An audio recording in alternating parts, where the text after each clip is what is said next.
82 years ago, much of the 82nd Airborne and 101st Airborne had already landed in France. The GIs were climbing down from their transport ships onto landing craft at what is now 4 a.m. in Normandy. The big guns of America's battleships were pounding away at German defenses. 10,000 Allied troops died that day. Now less than 1% of Americans veterans of World War II are alive. If you were 18 years old in June 1944, you are 100 today. Let's bring in historian Douglas Brinkley with us. It's good to see you. What are the lessons of the greatest generation that are getting lost? Part of it is that the allies matter. I mean, when we talk about D-Day, we rightfully look at our U.S. Armada, our armed forces. I wrote a book on the boys of Pointe du Hoc of the U.S. Army 2nd Rangers, incredible heroism, bravery. But we were working very closely with Great Britain and with Canada and the Allies. And in many ways, D-Day really gave birth to the idea of the NATO doctrine that we have today. As I'm talking to you, NATO countries, including the United States, are backing the Ukraine against Russia. But back there on June 6 in 1944, D-Day opened up the front. We now, with Britain, we're able to be on the east, where the Soviet Union was forcing the Nazis to also look at the west, and was a true front war and the key turning point of World War II. Yeah, the collective shared values of freedom that were worth sacrificing and dying for. I love that you brought up Pointe du Hoc. A little more than 20 years ago, I think 22 years ago today, Ronald Reagan died. He obviously, I think, brought Pointe du Hoc to life with his speech there.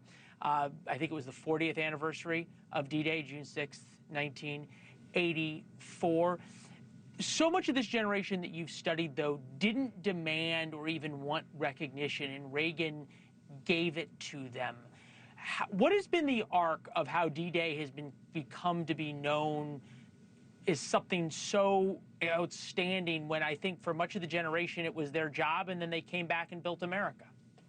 It's a great question. You know, it used to be most people talk about December 7th, 1941, Pearl Harbor.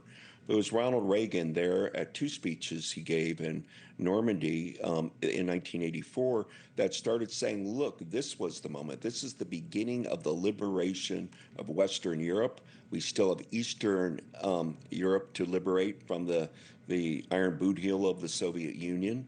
And, you know, it changed. And Reagan told not just D-Day veterans, but all World War II vets and Korean War veterans and Vietnam and more, we're so proud of you. Stand up and take notice in your community, because the greatest generation was very self-deprecating.